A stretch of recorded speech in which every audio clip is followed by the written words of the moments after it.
அல்லாஹு அல்லாஹு அல்லாஹ். இப்போ நோன்பு வந்து ரொம்ப முக்கியம், அதை விடக்கூடாது அப்படின்றது தான் பொதுவான ஒரு சட்டம்.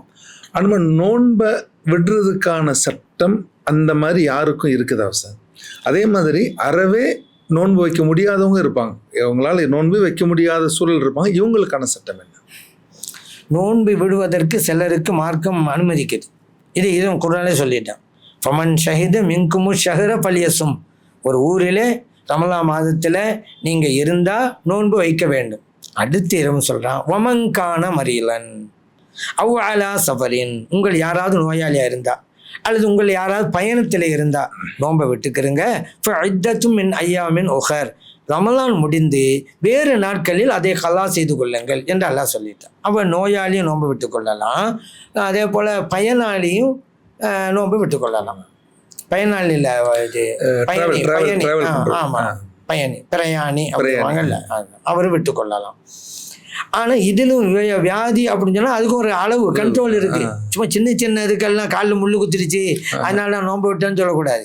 ஒரு நோம்பினால் அவரிடம் இருக்கிற வியாதி அதிகமாகும் என்றிருந்தால் நோன்பு விடலாம். இல்லைங்க நோன்புக்கும் இதுக்கும் சம்மந்தம் இல்லைங்க அப்படின்னு சொன்னால் அவர் நோன்பு வைக்கணும். பயணமும் அப்படி தான். பக்கத்து ஊருக்கு போகிறாரு, 10 கிலோமீட்டர் ஊருக்கு போகிறாரு, நான் பயணி அதனால் நோன்பு விட்டேன்னு சொல்ல முடியாது. அதுக்கு தான் அந்த கஸ்ருடைய பயணம் சொல்லலாம். கசருத்துடைய பயணம் 80 கிலோமீட்டர் அந்த அளவுக்கு பயணம் இருக்கணும். அப்போ தான் அவர் வந்து நோன்பை விட்டு கொள்ளலாம். அதே போல் குழந்தைகளுக்கு பாலூட்டும் தாய்மார்கள் விட்டுக்கொள்ளலாம். அதே போல் நம்ம கர்ப்பமாக இருக்கிற பெண்மணிகள் நோன்பை விட்டுக்கொள்ளலாம். இவங்கெல்லாம் பின்னால் கல்லாசி செய்யணும். ஓகே, சரிதானா? அடுத்து இன்னொன்று சொன்னீங்க, இது வந்து விட்டு கொள்ளலாம்ங்கிற அனுமதி தான் இப்போ நம்ம சொல்கிறதெல்லாம். இப்போ நீங்கள் கேட்கலாம், விட்டு கொள்ளலாம் ரேட்டு சான்ஸு தான் இது. அதே நேரத்தில் நோன்பு வைக்கிறது நல்லதா விட்டுறது நல்லதா? ரெண்டும் இருக்குதுல்ல. ஒருத்தன் விட்டு ஆகணும்னு மார்க்க சொல்லணும். எது நல்லதுன்னு சொன்னால் இமாமர் சொல்கிறாங்க, என் நோயாளியாக இருந்தாலோ ஒரு பயணியாக இருந்தாலோ நோன்பு வச்சா சிரமம்னு சொன்னால் நோன்பு விடுவது நல்லது. நோன்பு வச்சா சிரமம் இல்லை அப்படின்னு சொன்னால் நோன்பு வைப்பது நல்லது.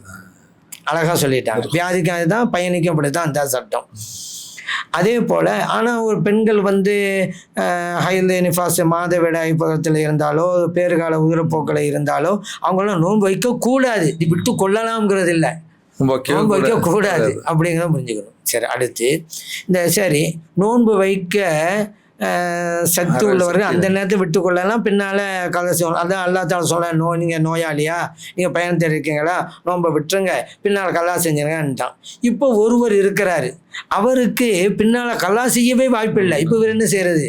நீங்காத நோய். இப்போ ரமலான் மாதத்தில் அவரிடம் இருக்கிற அந்த நோய் ரமலானுக்கு பிறகும் தொடரும். இப்போ இவர் எப்படி கல்லா செய்வார்? ஒன்று. அதே போல் ஒருவர் வயோதிகத்தினால நோன்பை விட்டார், வயசாகி போச்சு, இவர் நோன்பை விட்டுக்கலாம். பின்னால் கல்லா செய்ய வாய்ப்பே இல்லையே, இளமையாக திரும்ப போகுது இல்லையே, அப்போது இவர் வயோதிகத்தை தான் இருப்பார். அப்போ இவர் எப்படி? இந்த மாதிரி ஆளுகள், நீங்காத வியாதி, வயோதிகம் உள்ளவர்கள், முதுமை அடைந்தவர்கள், இவர்களுக்கு என்ன தீர்வுன்னு சொன்னால் ஃபிதியா கொடுக்கணும். ஃபிதியாண்டு வரும் பொழுது ஷாஃபி மதுஹப் ஹனஃபி மதுஹப் கொஞ்சம் வித்தியாசப்படும். ஷாஃபி மதுஹபாக இருந்தால் ஒரு நோன்புக்கு 800 கிராம் அரிசி அல்லது கோதுமை, கிரையும் கொடுக்கக்கூடாது. இதை ஒரே ஏழைக்கும் கொடுக்கலாம், பலருக்கு பிரிச்சும் கொடுக்கலாம். அப்போ பார்த்தா ஒரு நாளைக்கு 800 கிராம் அரிசி அப்படின்னு சொன்னால் ஒரு மாதத்துக்கு 24 கிலோ அரிசி வரும். 24 கிலோ அரிசி ஒரே இலைக்க கொடுங்க, பலருக்கு பிரிச்சும் கொடுங்க. ரமலான் ஆரம்பத்திலும் கொடுக்கலாம், ரமலான் கடைசியிலும் கொடுக்கலாம், எப்படி வேணுமாலும் செஞ்சு கொள்ளலாம். ஹனஃபி மதுஹபாக இருந்தால் ஃபித்ராவுடைய அளவு, ஃபித்ரா எவ்வளோ கொடுக்கணும் அப்படின்னு கேட்டால், இதில் நம்ம காலியார் இருந்தாங்க, நம்ம முன்னாள் காலி மர்ஹூம் சலாஹுத்தீன் அய்யூபி ரஹ்மத்துல்லாஹி அலைஹி, அவங்களுடைய அளவு என்ன அப்படின்னு கேட்டால் அனுமதி வச்சவங்க 2 கிலோ 400 கிராம். அதன் அடிப்படையை பார்த்தா 30 நாளைக்கு 72 கிலோ வந்துடும். இது அரிசியாகவும் கொடுக்கலாம், கோதுமையாகவும் கொடுக்கலாம், கிரயமாகவும் கொடுக்கலாம். ஹனஃபி மதுஹப் ஒரே இலைக்கும் கொடுக்கலாம், பழையலுக்கு பிரிச்சும் கொடுக்கலாம், ரொம்ப ஆரம்பித்தவங்களாம் கடைசியிலும் கொடுக்கலாம். ஆனால் சில பேர் வந்து சில ஃபத்வாக்கள் கொடுக்குறாங்க, இல்லைங்க ஒரு கிலோ 700 கிராம் கொடுத்தா போதும் அப்படின்னு சொல்கிறவங்கலாம் இருக்கிறாங்க. இந்த ஃபத்வா பார்த்தா ஒரு பேச்சுக்கு சொல்கிறேன், இப்படியும் இருக்குதே அப்போ அப்படின்னா யாரை கேட்டாக்கா அப்படி பார்த்தா அப்போ 30 நோம்புக்கு எவ்வளோ வரும்? 51 கிலோ வரும். 51 கிலோ கொடுத்துட வேண்டியது. இந்த 1 கிலோ 800 கிராம் அடிப்படையில் கொடுத்தா 51 கிலோ. இல்லை பழைய காவியுடைய அறிவுகரம் 2 கிலோ 400 கிராம்னு சொன்னால் 72 கிலோ. எந்த விஷயத்திலும் தர்மம் வந்து அதிகம் கொடுக்கறது தானே நல்லது.